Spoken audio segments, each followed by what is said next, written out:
So your wife walks in, you're jerking off into a dead person's body, or your wife walks in and you're shaving yourself. Which one of those two things is worse? Next time, give it loud everybody for Anthony Eugenio. We're gonna have next time. Very funny. Wayne Russell, everybody. Welcome to the Open Mic Pain with Anthony and Wayne podcast. I finished Star Ocean. What'd you think? It's a game that I've been waiting to play. Because when I was a kid, when it came out, I had it on PlayStation 1, and I didn't understand RPGs and the whole, being not strong enough to go into certain areas and stuff, and I didn't understand that at the time. And then as I got older, I was like, damn, if I could go back and play that game now with the knowledge I have, that'd be awesome. So then they came out with the remaster of it, the remake of it, which I got for a good price on Amazon. And so whatever it is, like 20-something years later, 25 years later, I finally get to play it and beat it, and I loved it. Loved every second of it. Like an 8.5 out of 10? Yeah, I'd say that's fair. What I started now is Mafia, the definitive edition, the remake they did in 2020. Because I still have a soft spot in my heart for anything Mafia related. Why? Let's kind of put it to like a video game, right? Like if we had multiple lives like Mario, I would take one of those lives and I would be dead in like a day in the Mafia, but I would go to the Mafia. So if you had multiple lives, your first thing to be, you would go old school Mafia, killing people, throwing them in water, brick shoes, that type of thing. Oh yeah, 100%. Like the Golden Age Mafia, not now, not I don't want the Mafia now. Yeah, the Mafia now is pretty lame. Like they got DEI in there, kick stuff it with like Persico that. or something, Could you imagine if you got, because like DEI got involved and you were gonna get whacked, and it's just like a Asian mobster, and he's like, "Get on the ground," and you're like, "Who's killing me right now?" Because you have to think if you're gonna get killed by the mob, it's the mob that's killing you while they're killing you because you're involved in them. But you know what I'm saying? You were expecting an Italian. Yeah. Here's something though. You've known me for a long time. Mm-hmm. Do you think anybody could kill me? Can kill you? Don't you think it'd be really hard for somebody to go like, okay, fine, yeah, I'll whack Wayne. Oh, I thought you meant physically. I was like, you like a 6-year-old could kill you. No, that would be very easy. I just mean like I could see the Don going, "Hey, I need you to go take out Wayne," and everybody going, I don't know, he's kind of lovable. No, it's not that. It would be like, it's like, listen, I don't do women, children, or special needs people. You put Wayne in whatever category of those three that you want, but I'm not putting him down. He's one of those things. Oh man. Damn. So, all right, let's talk about shows. What did you just opened for Tony V? That sounded pretty cool. I hosted open for Tony V. That was an incredible night for multiple reasons. Everybody on the show killed it. Jacques opened it up. He did a few minutes up front, then brought me up as the host. I did 10 minutes. Everything hit the way I wanted it to. First up was J.J. Jones. Absolutely killed it. He was great. Joey Carroll came up after that. He stopped in to do a quick set. I think he did about 10 minutes. Once again, absolutely murdered. Then Jody Sloan went up. And then Tony V. And everybody, like Jody Sloan murdered as well. Tony V murdered, obviously. But it was absolutely incredible. It was a great night top to bottom. Yeah, that's a hell of a lineup. Like J.J. Jones, like 10 years in the game. Think about him as the, technical opener. That's a great lineup. The thing that was fun for me was, one, being able to host Wicked Funny was really cool. I mean, you did it not that long ago. It's getting to be able to go up on that stage multiple times in one night was pretty cool. I didn't do any jokes in between anybody either. Everybody murdered, so I just kept it rolling. Good move. Yeah. Sometimes they tell you that they want, like, they're like, please do material in between people, and you're like, listen, if someone murders, why ruin it? Why fucking Yeah. ruin it? I mean, when I took that hosting class with Mike, take a shot. It's been a while, but when I took that hosting class with Mike, that was his big thing. Do not do material before the headliner, or if somebody gets off stage and it's electric, keep it rolling. Only do material if somebody's like fair to poor, you know. So I kind of kept that mentality, and I wasn't Unless you're told Steve Sweeney. any other way. He said if I wanted to, I could, but I kind of used my judgment, and everybody did fantastic, so I just kept it going. Yeah, it doesn't matter because like it's really all about keeping the show at a good energy level, and that's how you do it.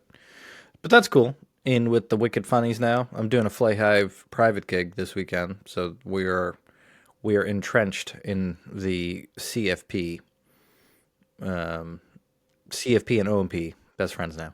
Yep.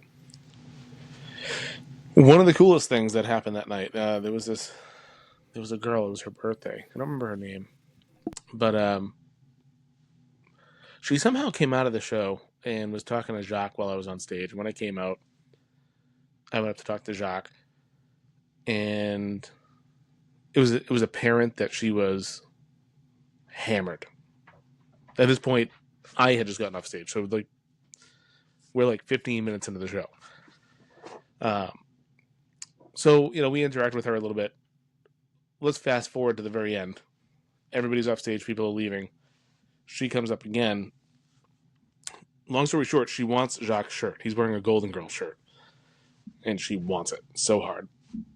And he's like, I don't have anything to wear. I don't have a coat. I have nothing. I'm not giving you my shirt. I have nothing to wear. I was like, that's a good point, Jacques. You have nothing to wear. But it is her birthday. You should, like, it'd be a really nice gift if she walked out of here with a nice Golden Girl shirt. And I don't even know how it happened, but Chris Flay Hive, so we're standing by the booth where they have the mixing board. Chris had walked in at that point, and Jacques turned around. He's like, Chris, you don't have any shirts, right? Because obviously, why would he? Sure as shit, he bent over, picked up a box of shirts that he had, and gave one to Jacques that was like the Grinch's heart, like 3 sizes too small. And Jacques proceeded to take his shirt off in the middle of a Chinese restaurant, give it to the girl. We both signed it. And here's Jacques with the shirt on. And there's a picture. Maybe I'll post it in here if he's cool with it. But she took a picture with Jacques. It was her in the Golden Girl shirt with his glasses on, and then he was wearing the shirt that was way too small with her. It looked like a hand knit beanie on. It was Yeah, that was perfectly hand knit. You know that her son, the one that hand knit that beanie for her when he was in grade school, he's now an adult, young adult. He's probably 18 to 21 years old. Anyway, she got home that night. She was wearing a Golden Girl shirt signed by 2 unsuccessful comedians, and he was like, "Mother, why must you be such a slut?" Well, she had just turned 40, so I don't know that. Well, she might have had a 21-year-old. Yeah. Yeah, I nailed it. That's what happened. might have, that yeah. type of lady was having a kid early. That type of lady was raising a kid to knit hats. That type of lady was getting hammered at 6 p.m. at a Wicked Funny show and asking Jacques for his shirt. So Jacques had ditched me the first time we were talking, and she kept talking to me, and then she eventually looked at me. She goes, "Do you want to go get fortune cookies with me?" And I was like, "No, I don't. Nope. I have to be here because when that person gets off stage, I have to be up there in 4 seconds." And then she turned around and she saw Jody's pants, and she goes, "I really like her pants." Now, keep in mind, I just met Jody 15 minutes before this for the first time. Damn, she's trying to get a whole outfit out of this. I didn't think of that. But it was like, She's Jody's like, I'm going to get Wayne's shoes by the end of this night. You want to get some fortune cookies? So she turns around and goes, "I like her pants." And I was like, "Oh, Jody's pants? She's very nice. She'll probably tell you where she bought them." She turns around, taps Jody on the shoulder, and then I disappeared. Goodbye. Yeah, it's a good idea. I didn't tell Jody I did that night, but I did talk to her about the girl. She's like, "Oh, she was harmless." I was like, "Glad you think so." I'm glad I sicked her on you because No, she was harmless. She was having a good time on her birthday, and I'm glad we could be part of that. But nice. yeah. But a successful show. Tony V. when stand-up stood out. God damn it. Hell yeah, Star man. of. The highlight too was I introduced Tony. I gave him an intro, and when he got on stage, I shook his hand, and he leaned in and said to me, "He's like, that was very nice. Thank you so much for that." It's like he didn't have to say anything to me, but the fact that I said something that he felt he had to say that to me, I felt pretty good about that. Whatever, laugh at me. It felt good.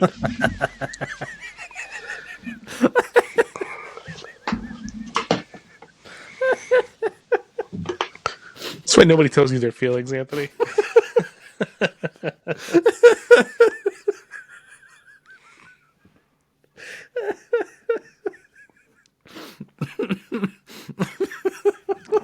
Did you wake up for a nap for this? You're awful giggly. This is like what my son does when he first wakes up. He's super giggly. It's just so gay.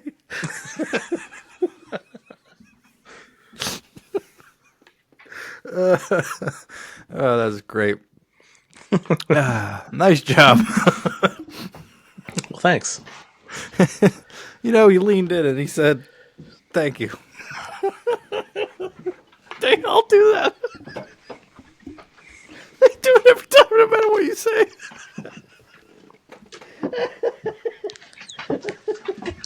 There's nothing special about that at all. I'll pay you $100 just to remember your name.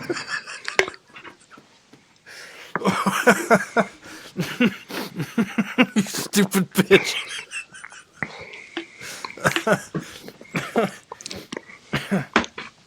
So what else happened? That was it. Then no. That was it. No, I went home and went home. That was it.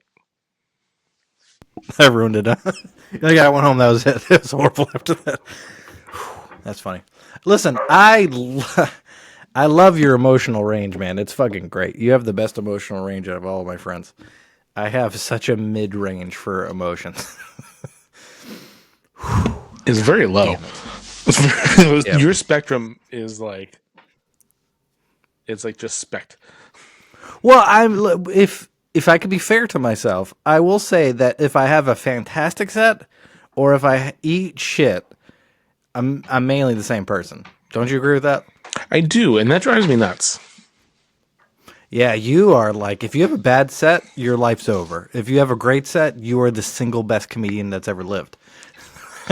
That's wrong too. No, I wouldn't. I get very excited one way or another, right? Yep. So you're right, but I wouldn't say I was the best. Although I did. Who did I say that to? I think I said that to Jody Sloan actually. You said that to me during that set. I might have. Yep. But no, That's okay. That's what I love about it.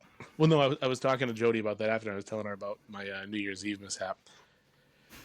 And the night before, I was in Portsmouth, also with Jacques, and I had a really good, 15-minute set there. And I was just saying, it's funny how the range, just what you said, like I went from I'm going to quit comedy to I do that, and I was driving home going, I'm the fucking best there is. And she's like, isn't that fun? I was like, yeah, it is fun. See, she gets it. Why don't you get it? I'm not bipolar. That's the tough metric of taking that. What comedy is your, bipolar. What is your fucked up thing? We all have do you one. mean? We all have a fucked up thing about us. You're not bipolar. Maybe it's that you're just polar. I'm even keeled. Yeah, it's tough. So emotionally, what's tough is I can't have a hard time having a moment. You know what I mean? You know when someone's like, you get serious with somebody and like a tear comes in your eyes and you hug them or something like that? Never done that. Like I was just saying to you how cool it was that Tony V leaned in and, thanked me for the nice introduction that I gave him, bringing the energy up for him, giving him all kinds of accolades and getting the crowd That's in your head. pumped up to see him. That's in your head. And you all laughed at that. me for 45 seconds. Yeah, it was funny. You That was one fucking of the funniest things shithead. I've ever seen.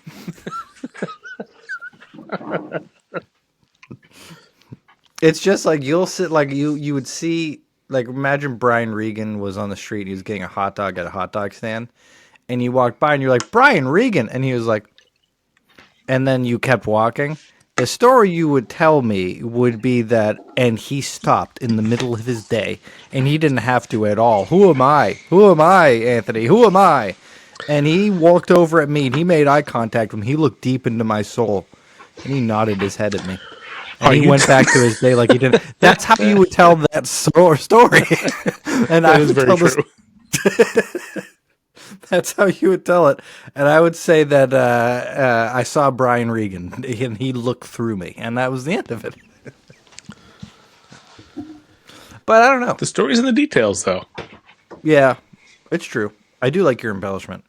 Your embellishments are good. There was no embellishment there, though. That's what happened. You said I was the greatest comedian of all time.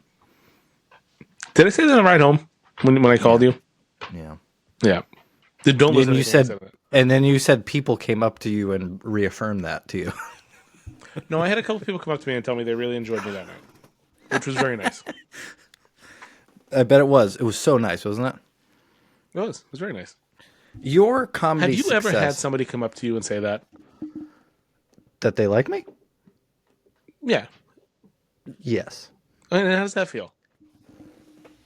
Neutral. This is what I'm talking about.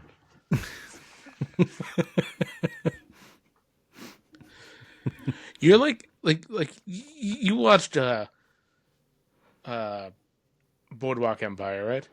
Mm-hmm. Yeah, you're like that detective guy who whips his back. Mm. You know, like he just can't feel any pleasure. I swear to God, if you crack a smile at somebody saying something nice to you, you're just 30 whacks. Lizzie Borden. Did you see Boardwalk Empire? That's not that guy's character arc at all. The only thing you got right about that is he whips himself. Yeah, he was like he whipped himself because he was lusting over somebody. But Yeah, but he was outlandish. He was like a really outlandish, gregarious guy. yeah, but he didn't like the pleasure part of it. Is what I'm getting at. Oh, yeah. It's not that. I just, how do I say this without being an asshole? I'm not. Why stop being an asshole now? How old are you? I know. Why. I know. I'm trying to do less asshole tendency things. I'm not. The exciting part to me isn't that people would come up to me afterwards to say how good it was. The exciting part to me was that the joke worked. So that's nice. So People getting both reaffirmed. happen. Yeah, but the other part does. I don't. That's not what I'm. Because sometimes they hate me. So am I gonna like wallow in self pity Yes. because they hate me and That's then what we live do. on? And that's what you do. You can't do that I do because then that. you're fucking. I do You that. do that. Wait. Yeah, that's okay. I like when you do it on the positive side. I hate when you do it on the negative side. You talk about it for days. We all go, when's Wayne going to shut the fuck up about that bomb? Because we all bomb, baby. We all bomb. And sometimes, I do. I'm trying to think of what I hold on to. I don't hold on to anything. I don't even know. When was my last good set? When was my last bad set? I don't remember them. They're all neutral. They're all fine. What are you going to do? I beat the movie theater. Could we talk about that? Yes, tell me all about it. So I'm the best comedian in the world. So. Wait a minute. The movie theater. Which one did you do that? Which one was this? Last This we is talked, Wyndham it was- Man. you were there with McHugh, and the person Well- went on stage, right? Yeah, and I only passively mentioned it, but I wanted to mention here because we were with a guest at that moment. When we were okay. last Right. together alone, I had eaten shit in Topsham. Gotcha. And I said that night, after we recorded that episode, the night after, I was going to go to Wyndham, Maine and eat shit all over again, which was really scary. And but the short story is I did great. It was awesome. Everybody struggled for the most part. It was a really tough crowd. And I hosted, and some reason that was one of those bizarro nights where they like the host. That's weird that sometimes happens where the host can be like the one that they like out of all of it, and that happens. That happens. I've been told by Steve Bjork, like all the rest of the country, the host could be the star of the show is kind of the idea behind it, and then they bring up people. And out here, it's the opposite, where the host is a piece of shit. Everybody Well, else is that better. was kind of like the Sweeney thing, right? Sweeney would host Yeah. the shows and then bring up people and then headline and Yeah, I think that was a rite of passage. I really thought headlining at Nick's was a rite of passage back then. I think that being able to host and do the show was also a rite of passage. Yeah, Ken Rogerson told me that the shit he used to do the ding ho, and the shit spot on the ding ho was the later you went. If you were new, they always put you after at the end of the lineup to close it out. And it wasn't like it was like a 20-person lineup. You know, if there's 5 of them, you'd be 5. And I was like, that was bad. It wasn't the crowd like really warmed up. He was like Steve Sweeney, Lenny Clark, Don Gavin, Mike Donovan, all of them, and then you. He's like, try to get a laugh. He's like, you can't. It's like they're dead. The crowd's over at that point. So he was like, that was how they broke you in, was to do that. Different than now. Real quick about him, I don't know if he has like a fan page you can follow. I think I'm friends with him on Facebook. I've never met him, but we're friends on Facebook. And he has been posting so many nostalgic pictures lately. Have you noticed them? Yeah, I saw the Knicks one all that because he showed me it on person, but I haven't seen anything he's posted on social Yeah, media. he's been posting like little tidbits here and there, and they've been fucking incredible. You're talking So I about don't know Rogerson if- or I don't know- Donovan? Huh? Rogerson or Donovan? Rogerson. Because I've seen Donovan's been posting like when he first He started has as comedy. well, See yeah. that? Yep. Crazy. Those old Yeah, bastards. really cool. You're kind of getting like the we'll call it. I won't call it first hand. We'll call it second hand look at photos from back then. It was really Yeah, cool seeing, and you see some people in there. Like I think Ken Rogerson posted a picture that had it was like I think it was him, Lenny. I think Kinnison was in the picture, or there was somebody like that. Maybe it wasn't Kinnison, but it was somebody like that. No, I think I did see that. It was kissing. Yeah, and I was like, "Holy shit, it's incredible." Yeah, there's a guy named Mike McDonald who's a headliner out here, and he also used to have not a YouTube, Jesus Christ. He used to have a local TV access show where he'd have local comedians come on because he was a headliner. Do you know this guy? You know what I'm talking about? No, but that's a really popular name. There was a singer, Michael McDonald, that did "Ain't No Mountain High Enough," Oh, and there was Well, Michael this is- McDonald who was on Mad TV. that was him. I remember that guy. Yeah, that's the Mike Yeah, McDonald. he I played know. Stewart. He was the best. And then now I came across this guy recently. I've never met him either, but Yeah, so I got to watch a 1988 set, 10 minutes from Louis C.K. Actually, you know what? It was 17 minutes, I think. It was a long one. And he was on that guy's show. And it was local TV access. So Louis was doing bits about like Saugus and all that kind of stuff is all he was talking about. And he sucked. Holy shit, did he suck. where did It you see was that? like, it's on YouTube. And Send I me the was link. like, If I remember, I'll put it in the show notes. I will. Yeah, I'll send it to you because I sent it to Beautiful Dan. Because me and Beautiful Dan have a nice Louis C.K. Bonding going on. Bondage? I don't know. Jeremy, send me a message on Instagram or whatever the fuck to tell me how to pronounce the word, you piece of shit.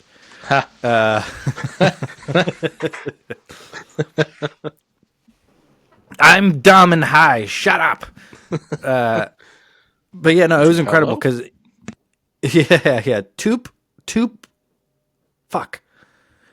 Tupelo, Dan. Yeah, everybody gets on me for how I say things, and you know what? I'm stupid, so that's why. And anyways, what was I talking about? What am I on, Wayne? I lost it. You were talking about your bondage with Beautiful Dan. Oh yeah, we tie each other up and have sex with each other. No, so we watch Louis, and we talk about bits. We send each other bits every once in a while. And I sent him that because it was the first time I've seen Louis where I was like, I can do like he was 5-6 years into the game, and to see him at that level where I was like, that's not really good. I don't like any of his jokes that he's talking about. Yeah, I just it really blew me away because he was doing like credit card jokes and all these kind of like really dumb things, and it really is like, man, don't quit comedy if you think you suck. You just keep going because you can do that. He sucked. He got really good. He admits that he sucked back then. If you hear his interviews, Yeah, well, that's the thing too. Just like months, like so we're doing it with tomorrow. We're in the past right now. We're recording the day before our show at Stark Brewing. And I have a few people going to that haven't seen me since we did O'Shea's. It was Yeah, O'Shea, speaking of, O'Shea's. you were at the lowest of low after that one, and it was a fine set. I No, remember I you don't think being it was- like, I don't think I it was- fucked myself. But that was what, back in March? I don't know. So it's been almost a year, let's say. In maybe even later, maybe not quite a year, but even just in that small amount of time, I feel like we both have grown so much. So yeah, you're right. Talking about Louis C.K. almost 35 years ago, 33, almost 40, 37 years ago. I just didn't even believe it because, like, his worst joke I had ever seen before that was still pretty good, which was the joke about seeing someone shaking a peach.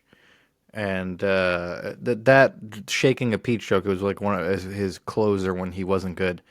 And it was still okay, but that was the worst I'd seen. But this set was like, I didn't laugh at all. I mean, they were just, you know what it reminds me of? He has a special, the Comedy Store one. I think he did that in like 2018, somewhere in that range, where he did the Comedy Store and he did a really surrealist type of set where he was making noises more than anything else. It wasn't really about his life. It was just absurd jokes.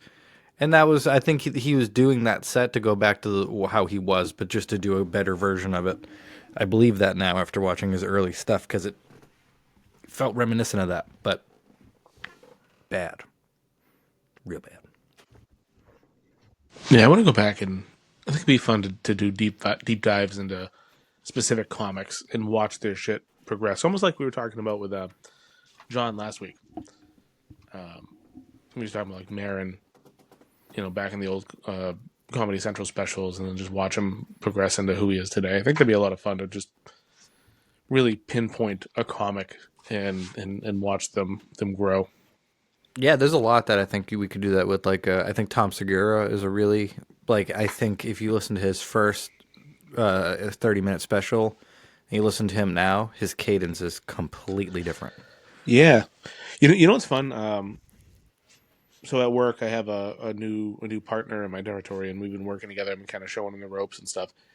And my job does a lot of drive time, and he knows I do comedy. He came to a show, and he brings it up a lot, different comics and stuff. So we started listening to some stuff, and I've just been throwing comics at them, like, oh, this guy, that guy, and I was able to show him bits from like Segura, like some of my favorites, like the first 48.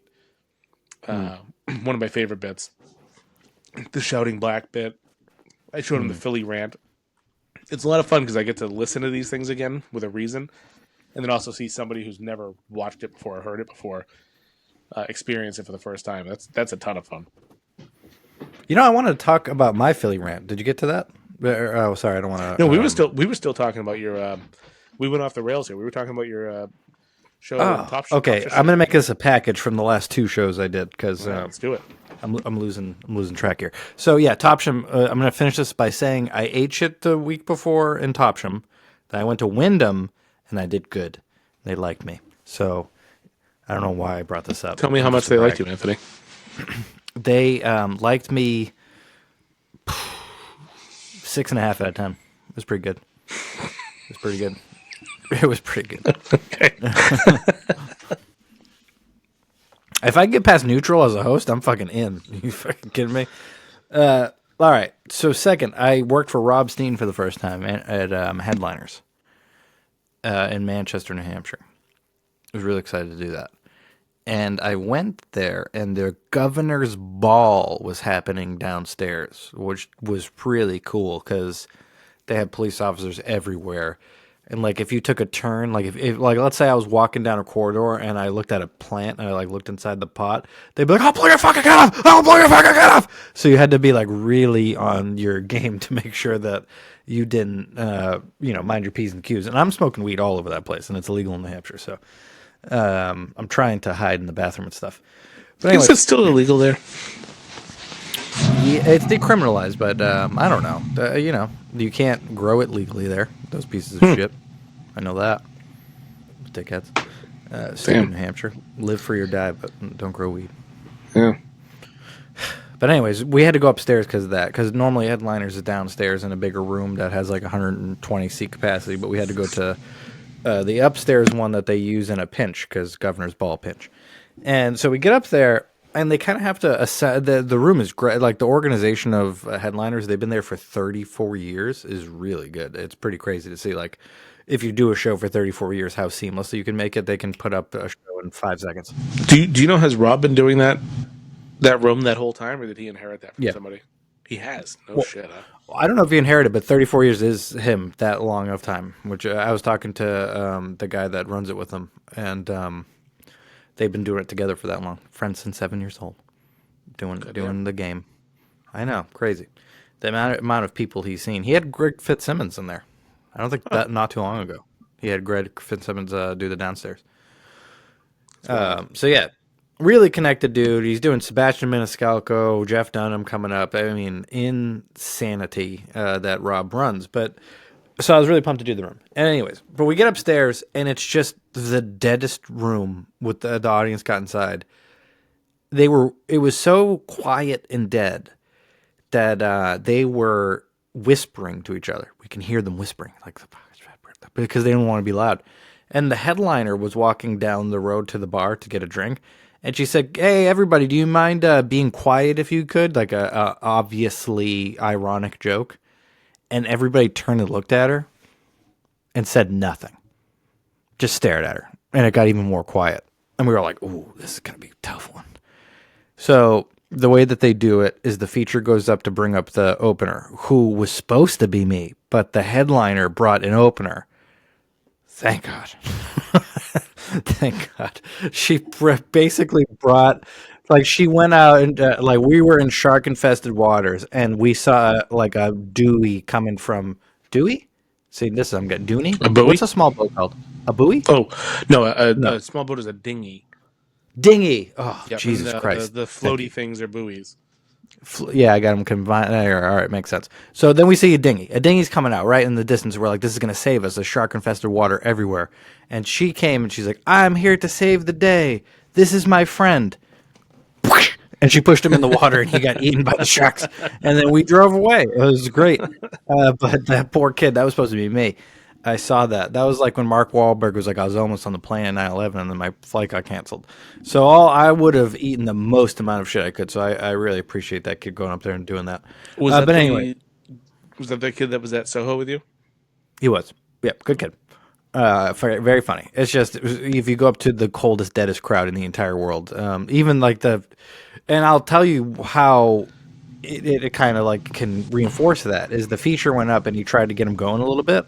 And he got nothing out of him. He was like, "Oh fuck!" And so he just brought the kid up. There's a reason they call it the bullet. Yeah, definitely. And then later the feature went up and did his feature act, and he did fine. So because the crowd's warmed up by then, so really no blame to the opener, but it was worse than normal. It was about as dead as I've ever seen a room. And great kid again, but he couldn't get him going. He had a tough one. It was uncomfortable. And so by the time I got up, the room is pretty like, it's a joke about how much they're not laughing at this point by the end of the kid set. Because I think he was supposed to do 10 and he did 18 or something of that nature. Because he started reverting to crowd work. Like, where do you work? All that. He did almost double his time. Yeah, the headliner who brought him was holding up her phone flashing. I would have assumed at that point, even though it wasn't a Mike Atroba show, he would have stepped out of a portal and just started clapping at him. Well, there's no one there to do that. I mean, I know the guy running it could, but we were a little bit laxed on time because I think they might plan for it to be lower and then they leave room for that kind of stuff. But anyways, he wasn't that bummed about it. The headliner was a little bummed because the kid was... I might have done the same, but if it was that much of a set where I'm like, I gotta start crowd working, and he wasn't timing it, maybe he just lost himself, because he wasn't doing material at some point. He was just trying to survive. Yeah. I think he was trying to get off on a laugh. Because I know he's got a lot of years in the game, so I really think his idea was, let me just get one laugh that's good, and I'll get off. That way he gets the energy rolling for me, which I appreciate him trying. But it was just not happening. They were tough. So I went up, and in my head, I was like, Bill Burr Philly. This is Bill Burr. You're going to go up there. You got 15 minutes. Just the first thing I went up, a couple was next to me, and they had mentioned it was on their first date.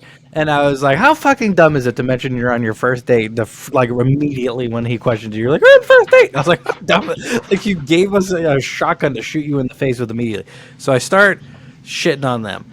And I get into a couple like in the room jokes. I call them like jokes about like the venue or whatever the hell, just something to get them going. That does great. I get into material. California sober. They're not they're not feeling jokes. I said that in the middle. I was like, you guys want to hear jokes? Is that, or do you want me just to roast you? Because I'll roast you for 15 minutes. Because I'm not leaving. So I shit on one more person in the crowd, an old lady for being old. And then I went, maybe you guys just want me to say horrible things. So I started doing my prostitute from Lawrence joke. I threw out my set, and I went, I'm going to keep going as dark as I can get, the jokes, and I'll gauge your laughter. If you don't like it, I'll go back. If you like it, I'm going to keep going. So I did it I told them I was going to do that. And I just started rifling off my dirtiest jokes. And I did the prostitute and Lawrence joke, huge laugh. And actually calling out the fact that I was like, I'm not going to let this be the worst set I've ever had because of you pieces of shit. We're going to fucking laugh. I started yelling at them. And they were pumped. It was really cool how it was like the Bill Burr obviously did no material and just roasted the city for the whole 15 minutes in the most masterful way that no one's ever done before. So I'm not saying that, all right? Jesus Christ. All I'm saying is that they were completely dead, and they liked when I was getting on them. I think what you're trying to say here is that you almost had. I'm not going to say it's quite as masterful as Steve Bjork, but you had a moment where you took a step back and you said, "Okay, what I had prepared, like we talked about, what I had prepared isn't going to work. Let me pull from here. Let me pull from there. Let me see what works, and then branch off from there." Yes, that's exactly. Yeah, you're right. And that was what we talked about doing next time we were going to bomb, is that we have to do that. Like, that was our goal. And I was really pumped that it worked, because that could not work. Sometimes you can go like, fuck you guys, and they're like, fuck you, motherfucker, I'll kill you. And you can get it to that. But luckily, I didn't get into that. It was just, I called them fucking pieces of shit at one point. I remember at California Sober, I was doing the punchline, and they hated it. So the first punchline, they were just like, no, because I was being conversational before, shitting on them. They really liked that. Started doing that, and I could just see they weren't feeling it. So I was like, all right, listen, I'm going to do this last punchline, and this is objectively funny. And if you don't think this is funny, you're a piece of shit. And I went to go start it, and the feature, his phone went off loud. And he had just told people to shut their phones off. Joe Espy, you goddamn motherfucker.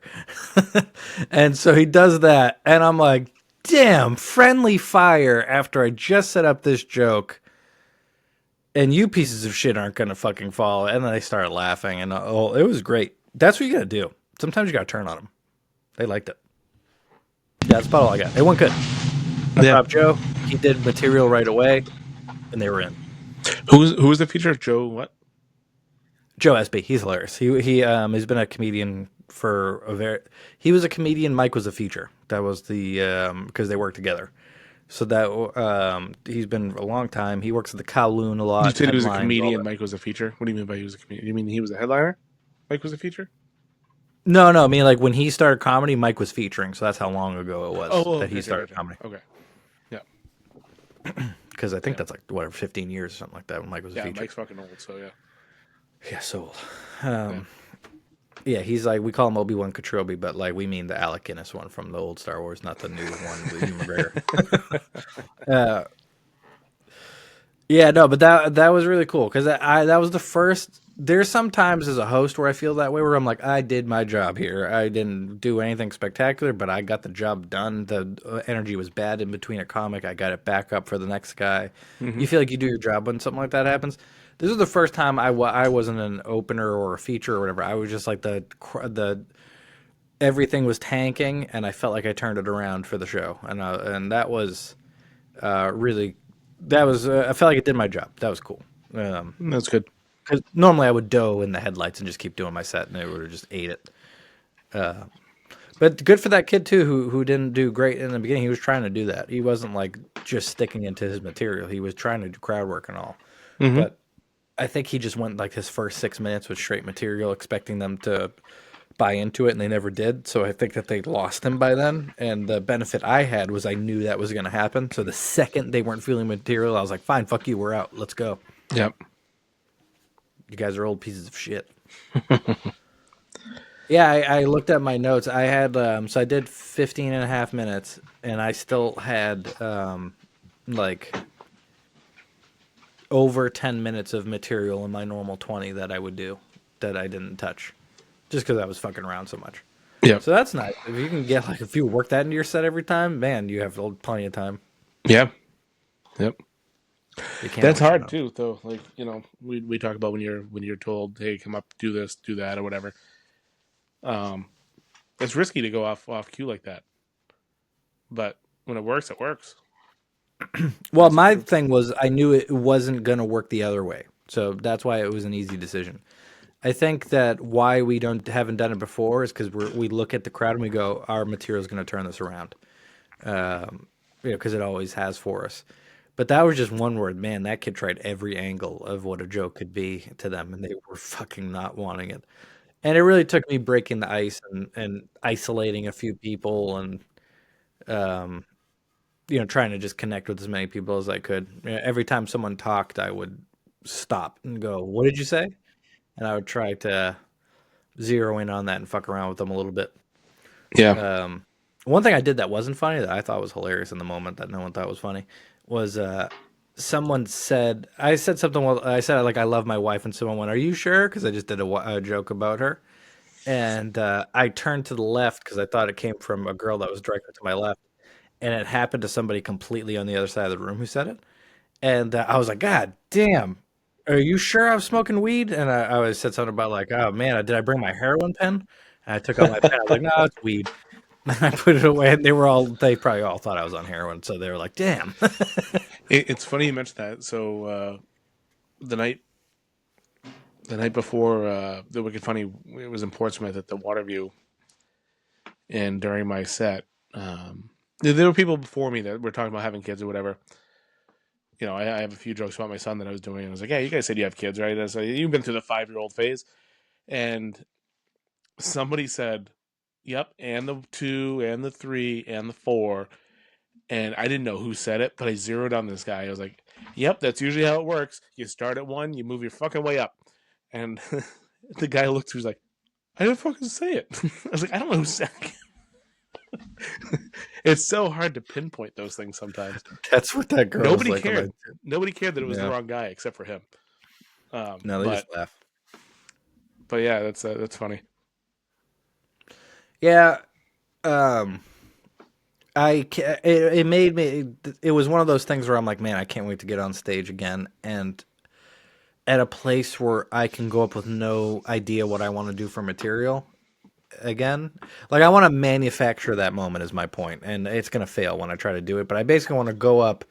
Mike, take another shot, motherfuckers. Talks about this all the time when I'm doing shows with him, where he's like, the problem is you're too prepared. He's like, you just know what you're gonna do for a set, and he's like, I don't know what I'm gonna do. Like he'll tell me this before he goes up, and yeah, I get he knows when he picks what he's gonna do. It's a 15-minute chunk, so it's like, Yeah. yeah, you pick a joke and you go down a 15-minute road, so my whole set you have planned out. You just have it in like 5 chunks that you move around. So there's that, but I know in essence what he's talking about, which is go up, feel what they like, and go in that direction, and know the directions you're gonna go. And I want to try to manufacture it again because I have so many forks in the road of my set now where I can go different ways. And it was just fun to put a timer on and just go, all right, let's fucking try some jokes. When I get a big laugh, I'll go, all right, I'll try one on that vein. I struggle If they very don't, hard I'll go. thinking in the moment like that. So like that time when we were at McHugh's together and we didn't know how much time we were supposed to do. He's like, "Yeah, just wait for the light and then stop." I just kept pulling stuff out, but things were working for me that night. So it was just kind of like, all right, I'm just gonna keep going. Okay. I know I did this. I can add this onto it. I know I did this. But Mhm. if shit isn't going bad, I don't know. I don't know that I have the ability at the moment to just go, okay, I'm going to do this. You know what I mean? Like The under pressure. I don't have the ability to do it. I don't think I have the ability to do it and make it seem like I'm not doing it. Like I did it and I was like, I do a joke and they wouldn't like it. I'd be like, all right, not that one. I get it. Not that one. Let's try this one. And I would go into something different. So I was really cognizant of, like, in my brain when I was doing the thing, I did the prostitute and Lawrence joke and I went, all right, let's go. If they like this, I'm going to your mother's a C word.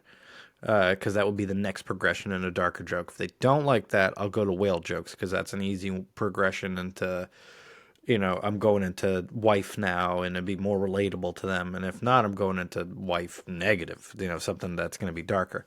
So I just had decision trees. If this joke is good, go there. If this joke is bad, go there. And that way I didn't have to think too far ahead. I was just kind of thinking of the next joke every time, and it was two options.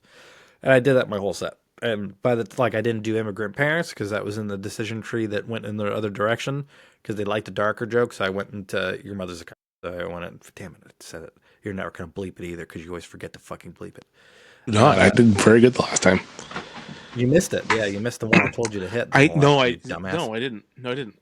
There was one that you didn't mention, You and should. I actually did. It was kind of weird, not to get too deep in the weeds here, but in the editing software, it was bleeped out, and then when I posted it, I listened back and went, "Oh, they didn't bleep it right." Oh, well, it actually was a pretty good episode as far as views go. So Yeah, very, very low budget show, so the editing software is not the best. So shit's gonna slip yeah, through. You're gonna miss a here and there. low budget and low care out of our editor. That's the key to both of them. Yes. Yeah, but yeah. So I basically I did that, and then I did the C word joke, and they were like, "Whoa!" And I was like, "Okay, I'll dial it back a little bit." So then I did whale jokes, and then from whale jokes I did act of God and act of God Real quick, while Yeah. we're on that subject, if you were to Yeah. do your mother's a C word, and you got that reaction, the whoa, have you considered just going, I meant bitch? You just like kind of backtrack a little bit. No, I doubled down. I said after that, Good. I said, I don't care how you guys feel anymore. That's what I said after that one. I was like, yeah. I was actually, before I did that joke, I went, yeah, I have, you guys like that prostitute Lawrence joke. I have one that's even darker than that. And I don't think you guys can handle it, but I'm at the point where I don't give a shit what you guys can handle. I just want to have fun. So here you go. And I just started the joke. And I do that a little bit on every set now with Act of God. So I rearranged my set so that Act of God and Drew Ref go back to back. And what I do is, because a lot of the time in Act of God, my decision tree in that one is I have a joke that says God is he transcends time and space, and he jogged right past children with hunger, and he didn't even make eye contact with them, and he drop kicked my truck. So I dropped the Israel part of it. I used to say Israel, but it's not topical anymore. So now I say children hunger. Gets a good pop, evergreen type of premise. But anyways, so I say that, and then that usually gets a pretty good laugh. So I either go stop there, move on if I want to just keep energy, good jokes going, or I have a punchline that was, don't you think that if God could control trees, the first thing he would have done is prevented his son from being stapled to one because a tree fell on my truck. So that's the whole premise of the joke.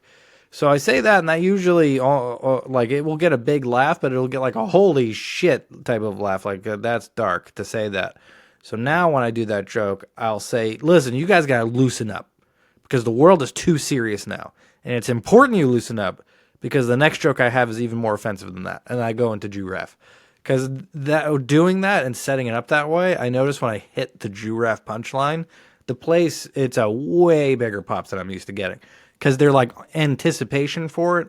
And I think that's one of those jokes that you can't see coming. Like there's no way in that at any point you're going to guess I'm going to start talking about Jew Refs. So I think that that's a good one to build anticipation for. I think there's some jokes that if you can build anticipation before the punchline, you ruin it because you make it bigger than what it is. But I don't know if you can build that one up enough about how offensive it is. Yeah, It's quite an offensive thing to say. I agree with that. I agree. Yeah, so I think that's a cool little save, that I have built in. Matt Brown taught me about that.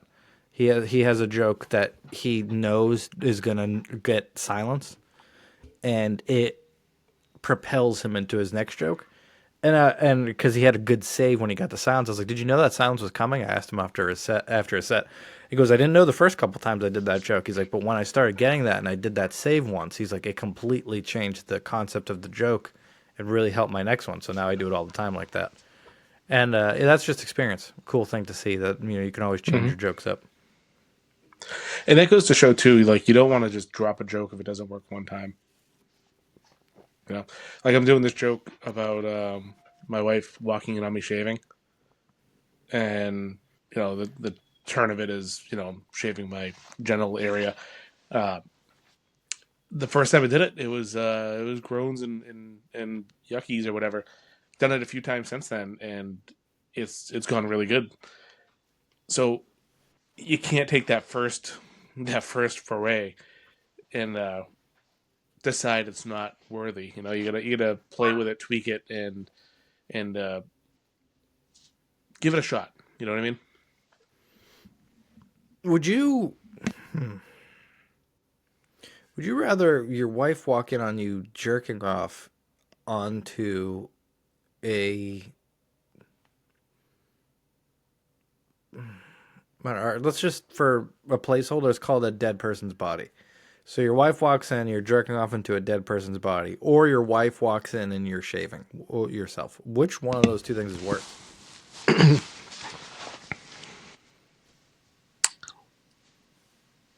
mean, probably who's the dead person? I don't even matter. It's her mother. It doesn't fucking matter. Like, Oh, it does matter. So embarrassing. It matters. That matters a lot. I don't know. Is it a random it matters within the person? No, it matters in the realm of that scenario. Like, obviously, her mom's a lot different than a random homeless guy. But I'm saying, in comparison to being caught shaving your balls, I don't think it matters. I'm saying, like, the president of the United States being the person that you just done on the floor does not match up to me being bent upside down gooch shaving. That's a type of embarrassment that's like a Kennedy level embarrassment. That's like a fucking you gotta change the realm of the United States if you get caught from that. Ugh. But yeah, no. So you're picking. Sorry, let me name a person just so I steelman you into this argument. Who's a guy at the bank? Random guy at the bank is a bank teller. Wife doesn't know him, but you know him. You know him. He gave you nickels when you asked for dimes once, and you were like, "No, I'm gonna show you." I don't know why I would be doing that over his body. That's what you're into. I'm saying it's an embarrassing thing to be into, but that's what you're into. Yeah, I guess that would be way worse. Unless she was into that kind of thing, I guess. I don't know. That's what I'm saying. So you're leaving the door open. She's not into you shaving yourself. You don't even have that in the back of your head as a possibility. Like, imagine she comes in and you are one eye staring at her, two eyes staring at her underneath your legs there. So she's got three eyes on her, which is hot. You don't want that type of heat on you to have three eyes from Wayne staring at you and one big brown one. So you got that going. And then you see that you're basically your hand is acting like the claw on the machine to grab the stuffed animal, and it's got the stuffed animal, but it's at the other hand is in there and it's shaving the stuffed animal. Think about how embarrassing that is. It's hard enough to catch with the claw, and then you are in there looking at her, three eyes, heat on her, shaving, and I'm thinking, I don't know, like the most beloved person in the world on the ground, dead, jacking off on her, pales in comparison to the embarrassment of that. Yeah, I mean that's kind of what the joke's about. But yeah, I agree. Yeah, I think no. You heard it here first. Wayne's joke is about jerking off on an unconscious dead body in comparison to shaving. No, it's about her catching me shaving. Jesus. Uh-oh. I'm good. You're good. I'm good. You should have just kept talking, you piece of shit. Look at it. I'm fucking not good. All right, one last thing before we get out of here. So I have found since my New Year's Eve, whatever the fuck that was, that I feel like I'm more comfortable on stage. So much so that I've started kind of moving differently and doing more acting, and I wouldn't say acting, but like so the shaving with the thing. So the joke is you know how embarrassing it is to have somebody walking on you when you're holding your gut up with one hand and trying to inspect the abomination below it. But when I did it, when I do it now, I'm like, I got like the cowboy legs out and I hold my gut up and I'm, you know what I mean? Mm-hmm. I feel like that kind of thing is really kind of benefited the pop I get Oh, from a the joke sounds that are coming out of your fucking microphone right now. Holy Yeah, I shit. know. My dog's I hear your phone like, bzz, bzz, and your dog's upstairs. Bzz, bzz. Holy shit. I can't follow a story through that. So I'm basically just saying the just being a little more into it, the different hand motions and like we talked about a little bit through text or whatever, the acting, just kind of giving a little more oomph has really kind of propelled a few jokes for me the last few times I've done them. And now, what I want to see out of you is I want to see you do that when a set's not going well. That's the key. Because I have been performing my sets the way I would if it was going well, even when they're not. The 20 minutes or 19 minutes I did at Margaritaville, I did that just like they were laughing the whole time, just without the pauses for laughs. Yeah, but this whole thing you said after Margaritaville, you changed and you did something different where you're acting more now. And so I'm saying now, because you haven't had a bad set since then, if you have changed, like you just said you did, do that change through a bad set, is my point. Yeah, I couldn't see why I wouldn't. It was just something that I was trying to do a little more consciously, which I did when I had the bomb with Oh, I Steve could Dorff. see why you wouldn't, because I do the same thing all the time. Is when the crowd's not doing good, you take away some of the acting that you do.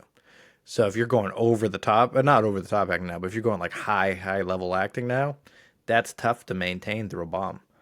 I'm saying because I got to do the same thing myself. So that's our goal. We gotta. No, I agree with you, but that's something that I've been trying to do since I had that bomb with Steve Dorff, is just really keep that entire performance up. Mm-hmm. Yeah, I see you sent me a couple clips of you at the Tony V show, and I did notice that. I did send. I said you were the best comedian of all time when I saw it. I remember that. You're a piece of shit. Work. No, I did give you props though because it was good. You did. I did like the acting, and I wouldn't do that if I didn't think so. I would tell you that you suck if I thought you sucked. I'm very open about that. That's the one. I thing am you know well about aware. Me. I don't know that about you. Like, I don't know if I did something wrong. If you would be honest with me, I know that because you're a good person, and that's. I have told you. I have told you when I'm not a fan of something you've done. I know. You don't like Fred. What a joke that is, by the way. I even have a callback to another joke for it. I don't. I just don't. I get it. It's just. It's just not for me. Yeah, because you're a fucking bitch that doesn't smoke weed. But it's such a good. Talk about acting. I get down on one knee when I do that joke now. Have you seen me do that version of it? I don't think so. I don't know if you have. No, I've only started doing it since next. I don't think we've worked together since then. Did you just Maybe tell I'll me bust that it your out tomorrow. own joke is a good joke? Like No, I said I got down on one knee and I'm making it Picasso up. buying his coffee by drawing a picture on a napkin. Have you heard this story? This is what you're doing right now. Picasso would go to a coffee shop, order a coffee, and then he would draw a picture on a napkin and go, "I'm fucking Picasso," and give her the napkin, give the person the napkin, and then take his coffee and walk away. Let me ask you a question, Wayne. How much is that napkin worth right now? They probably threw it away. It's probably nothing. It would be How much would that would be worth a lot. napkin Fuck be you. worth right now? I love the balls on that guy though. I'm Picasso, and on a fucking napkin. He's right. Like, imagine fucking Banksy was walking around and he was like a real person and not a probably a fake fictional creation of AI. You know what's wild about Picasso is he died in like 1960 or something like that, in the 60s. Yeah, you thought he was in like the 1600s, didn't you? I mean, I didn't. I've known this for a while, but yeah, I mean, before that, yeah, probably. I mean, who paints anymore? Thomas Kincaid? The fuck out of here with your calendars. Painting's fun. I used to, so last thing before we go, I used to, I don't know why this won't be the last. Could you say something better after this? But I'm going to say this anyways. So I used to draw Dragon Ball Z characters when I was in middle school, and man, my first feud I ever had was with this kid named Quentin. Quentin Pham. Dragon Ball Z is super cool. Don't you dare. That's like one of the coolest things ever. So Quentin Pham, and I'm going to go ahead and freaking break news here, and he was Asian.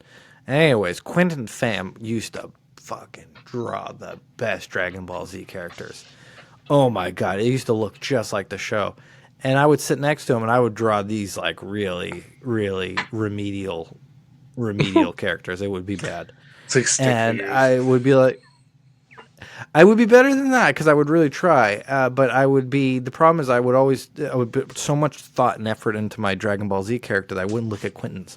So I would, his name is Quinn, not Quentin. Quinn, yes. So Quinn would be next to me drawing Dragon Ball Z, and I'd be over there just toiling away, drawing the eyes, mismatched eyes, bad nose, all that stuff. And I'd be like, Quinn, look, it's a Dragon Ball Z Super Saiyan 3. And I'd show him, and he would show me in color, perfectly drawn, like a magazine. Anyways, I beat the shit out of Quinn. I did every day for a year. Every day for a year, I beat the shit out of Quinn. Oh my God. Because I was jealous. And that's the moral of the story. If you are jealous of anybody in comedy, if you think that they are better than you, some people will tell you that you're just not, like, you shouldn't really get down on yourself if somebody gets farther ahead in comedy than you are at now, because we're all in kind of different positions and things happen randomly. So if that happens, you can either feel that way, or you can violently hit the person that you're jealous of, and that will make you feel good. It will make you feel so good if you do that. It's tough because people will get mad if you hit people serially, so you can't make a habit out of it. You got to really hone your jealousy into a couple people. Like, Wayne, who are you the most jealous at in the industry right now? I don't think I have jealousy really.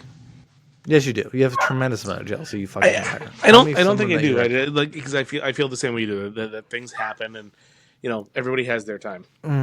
Liar. Don't be a liar. Every single time I've ever gotten a show ever, you've responded with, "How come they haven't responded to me?" Every single one. That is not true. I will pull Don't up put this out there. the Don't fucking even put that out there because that's not even true. Don't, because that's It's now and so they're not gonna true. reply. Fuck off. That's not true. It's so true. And every time I'm like, "Oh, you jealous bitch." And then you're going to come on Open Mic Pain with Anthony and Wayne, and you're going to say, "I don't really feel jealousy." Every time anybody's ever gotten a set that I didn't get, I'm jealous. I'm the most jealous fucking... I already tell you, I want it. I want them to have none. I want to have all of it. Why won't you admit that?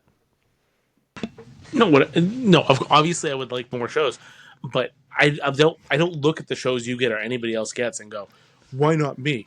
Because it's not my time. You It's just have not. literally said, "Why not me?" All right, whatever.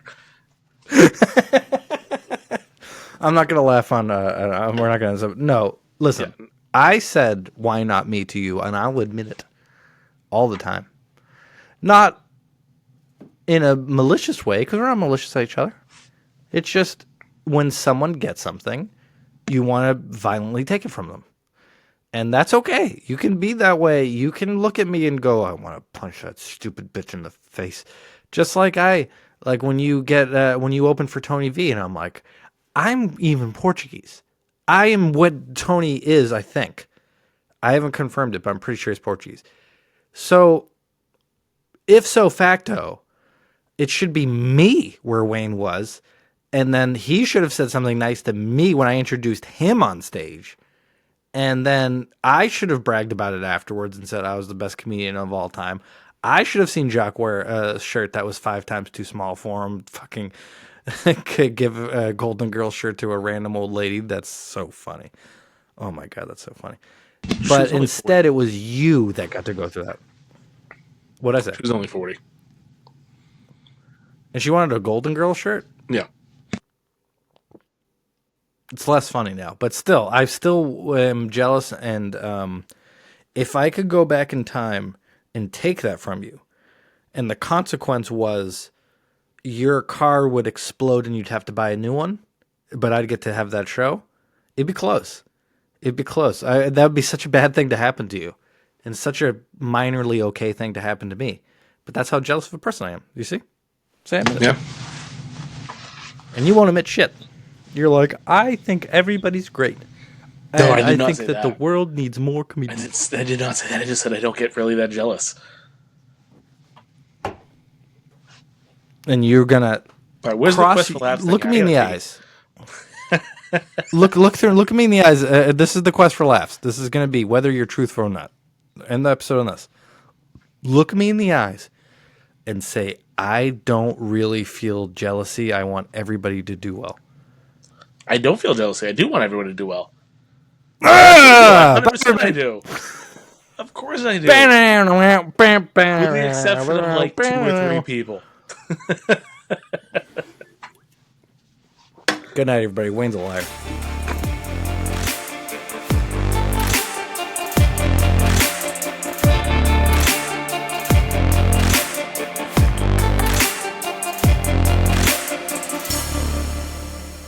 Fucking Picasso.